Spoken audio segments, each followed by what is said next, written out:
নমস্কাৰ উপস্থিত আছো গুৱাহাটীৰ সোণাপুৰস্থিত institute of urology and kidney diseases চমুকৈ আইইউকেডিত আজি 29 মাৰ্চত মেন্স হেল্থ ক্লিনিক উন্মোচন কৰা হৈছে।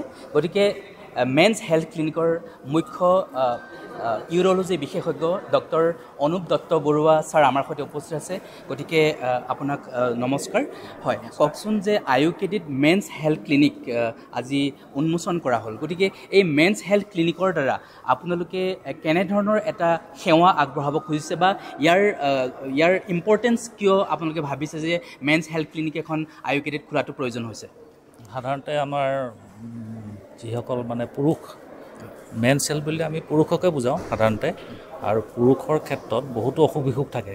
বিশেষকৈ আমি অকল এটা দিশতে ৰেখাপাত কৰিলে নহ'ব, মানে যিটো মানে যৌন দিশটো পুৰুষৰটো আমি যদি তুলনামূলক হিচাপে দেখোঁ যে মহিলাৰ তুলনাত পুৰুষ কম দিন জীয়াই থাকে।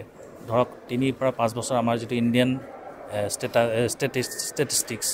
গতিকে আমি পুৰুষৰ যিটো হেল্থ আৰু যিখিনি ধৰক প্ৰতিটো বয়সৰ লগে লগে সেইখিনি সলনি হৈ থাকে। পুৰুষৰ কিছুমান এটা বয়স ধৰক 18 পৰা 30 বছৰৰ পিছত কিছুমান বেলেগ সমস্যা থাকে।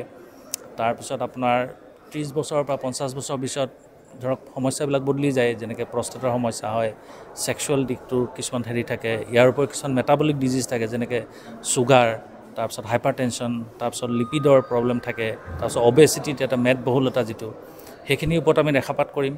ইয়াৰ উপৰিও আমাৰ যিটো 50 বছৰৰ ওপৰৰ ঊৰ্ধৰ যিবিলাক প্ৰষ্টেটৰ সমস্যা, কেঞ্চাৰৰ সমস্যা, গতিকে প্ৰতিটো দিশ আমি মানে চালি জাৰি চাই প্ৰতিটো দিশত আমি এটা স্পেচিফিক ট্ৰিটমেণ্ট দিবলৈ সমৰ্থ হ'ম। অকল আমি মানে যৌন দিশটোত বা যৌন দুৰ্বলতা বা যৌনাংগৰ প্ৰব্লেম সেইবিলাকৰ ওপৰতে ৰেখাপাত নকৰি আমি অভাৰঅল হেল্থ ষ্টেটাছটো যাতে আমি স্পেচিফিকেলি ডেডিকেট কৰিব পাৰোঁ, সেইটোৰ কাৰণে আচলতে আমি এইটো পদক্ষেপ লৈছোঁ। আৰু আমি আশাবাদী যে ভৱিষ্যতে আমি এই দিশত কাম কৰিব পাৰিম। হয় ডক্টৰ বৰুৱা, মোৰ এইখিনিতে এটা প্ৰশ্ন সুধিবলৈ মন গৈছে যে আমাৰ যিটো আপুনি কৈছে যে ছেক্সুৱেল যিটো দিশ, সেই দিশটোৰ কেৱল কথাই নহয়, আমি অন্য দিশবিলাকৰ ওপৰত গুৰুত্ব দিব লাগিব। কিন্তু ছেক্সুৱেল দিশটো এটা খুব ইম্পৰ্টেণ্ট হৈ পৰিছে আজিকালি যুৱ প্ৰজন্মৰ পৰা আৰম্ভ কৰি সকলোৰে ক্ষেত্ৰতে।